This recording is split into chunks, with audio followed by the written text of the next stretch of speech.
응. 엄마, 있잖아. 나 회사 그만 가고 싶다. 나 좀 사람들이 싫어하는 것 같아. 약간 먹은따 그런 거 알아? 밥 먹을 때 되면은 나 빼고 가고, 말할 때 보면은 약간 내가 말하면 다 분위기 이렇게 딱 쌓여지는 그런 거. 근데 그런 거 있지. 그냥 싫은 사람 있잖아. 이유 없이 그냥 딱 싫은 거 있지. 나 그런 사람인가 봐. 딱히 이유는 없는데, 나 한다고 했는데, 그냥 뭔가 잘 내가 못 섞이나 봐. 나 회사 가기 무섭다. 나 그냥 집에 있으면 어떨까?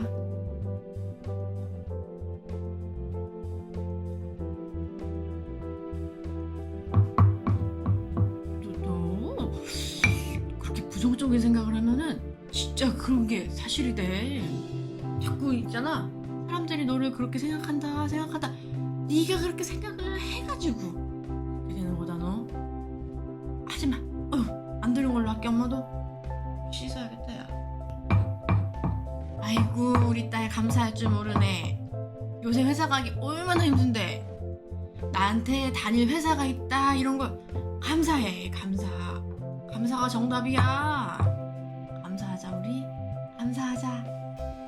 그런 일 있으면은 딱 맛있는 거 먹고 잊어야 돼. 이거 먹어. 이거 먹고 엄마가 맛있는 거 해줄게. 오늘 엄청 맛있는 거 했다. 먹고 있자. 아유 팔자 좋은 소리 한다. 그깟 일 가지고 회사를 그만두면은 10번도 20번도 더 그만뒀어요 니네 아빠는. 아유 엄마는 은따여도 너를 사랑해. 은따여도 괜찮아. 엄마 너를 사랑하니까. 사람들이 너를 싫어해서 얼마나 힘들어. 응? 근데 사람들 마음도 이해가 된다. 너가 싫을만 하지. 너가 좀 그런 면이 있지? 에휴. 안녕하세요 여러분. 사랑작업의 하루입니다. 자기를 위로하는 것의 중요성에 대해서 오늘 얘기해 보려고 합니다. 그 얘기를 하기 위해서 예를 들어봤는데 여러분은 어떤 타입이신가요? 자기가 정말 힘듦을 느낄 때, 괴로움을 느낄 때 자기 자신에게 어떻게 해주시나요? 우리 마음 안에는 부모님이 내게 해주셨던, 내가 힘든 얘기를 할 때, 내가 괴로워할 때 부모님이 어떻게 해주셨는지에 대한 기억이 있습니다.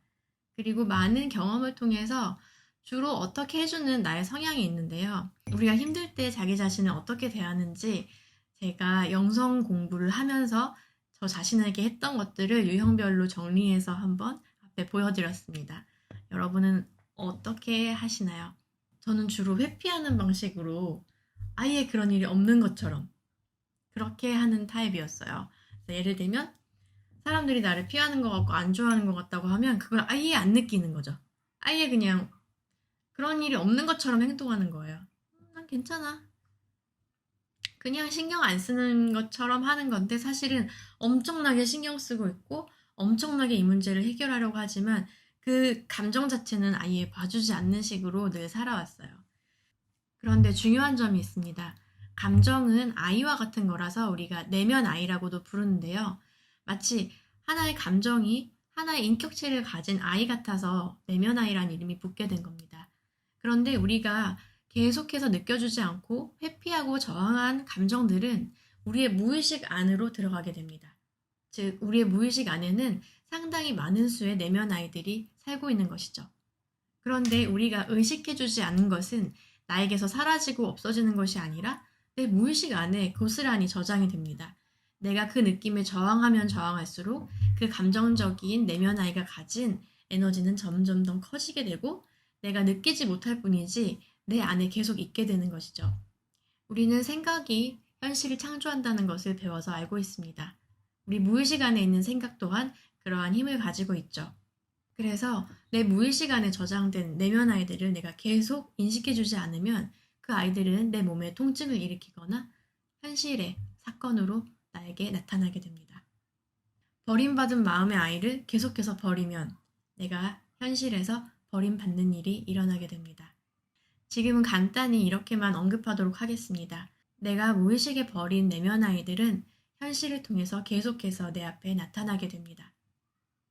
우리는 이 내면 아이들을 똑바로 바라볼 수 있어야 하고 마주하고 그 아이의 마음을 온전히 함께 느껴줄 수 있어야 해요. 여기서 중요한 것은 그 아이의 생각에는 동의하지 않지만 그 아이에게 감정적으로는 절대적으로 공감해 줄 수 있어야 한다는 겁니다. 나쁘다, 이런 건 틀렸다고 하면서 그 아이의 마음을 덮으려고 하지 말고 없애려고도 하지 말고 있는 그대로의 솔직한 마음을 읽어주고 함께 느껴주는 것, 함께 경험해주는 것이 가장 중요합니다. 그렇게 해야만 그 아이는 무의식 속에 갇히지 않고 의식 위에서 우리의 몸에 자신의 감정을 모두 에너지로 풀어내고 편안해질 수가 있습니다. 그러면 사실 모든 아이들은 사랑의 아이들이에요. 그래서 자신의 본래 모습인 사랑으로 돌아가게 되는 것이죠. 그런데 우리가 이 아이들을 나쁜 아이라고 없애야 할 것이라고 판단해서 계속 억누르고 저항하면 그 아이들이 모두 무의식에 갇히게 되는 것입니다. 그러면 우리가 원치 않는 현실을 계속해서 만나게 되겠죠. 어떻게 해서 이런 일이 일어나는지에 대한 자세한 원리는 차차 다뤄보도록 하겠습니다.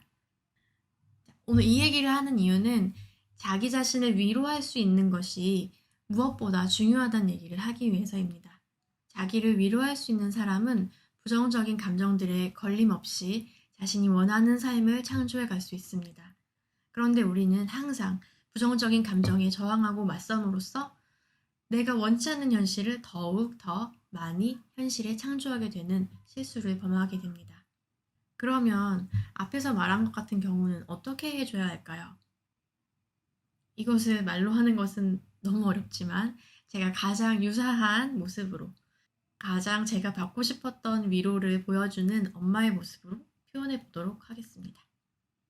여러분, 혼자 위로하는 거 잘 모르시겠으면 요즘 제 마음 안에 있는 엄마 소개해 드릴까요? 은따? 쟤 은따라 그랬니? 누가 너를 괴롭혔다는 거야? 아니 그거 뭐 그런 얘기를 그렇게 아무렇지 않은 것처럼 해? 아니 우리 애기 너 괜찮아? 아니 너 그게 얼마나 아픈 건데. 잠깐만, 우리가 지금 이러고 있을 때가 아니네. 아니 그게 누구야? 그게 누구야? 야 나가, 가자. 아니 그놈도 그렇게 가만히 놔두면 안 되지. 우리 애기 이렇게 아프게 해놓고 지들 그렇게 편하게 지금 있다는 거 아니야? 편안하게. 너는 이렇게 아픈데 말이야. 안 되겠다. 야 우리 어떡할까? 그놈도 어떡할까? 어떻게 혼내줄까? 그냥 내 죽일까? 이거 그냥 가루를 내버릴까? 가루를? 아유 진짜. 아니 아가 우리 애기 얼마나 아팠어. 아유 얼마나 힘든 건데. 아유 세상에 아팠겠다. 우리 애기 얼마나 아팠어. 아니 회사 안 가지고 지금 회사 가겠다는 말이 나와 지금? 야 회사 다 필요 없어. 지금 네가 사는 게 중요하지. 아 얼마나 아프다. 너가 견뎠니? 말도 안 하고 진작 얘기하지. 야 이 녀석아, 세상에 중요한 거 하나도 없어. 네 마음이 제일 중요해. 네 마음이 아픈데 제일 중요하니. 아유 이리 와. 우리 애기. 아유 그놈도 우리 가만두지 말자. 엄마가 가만히 안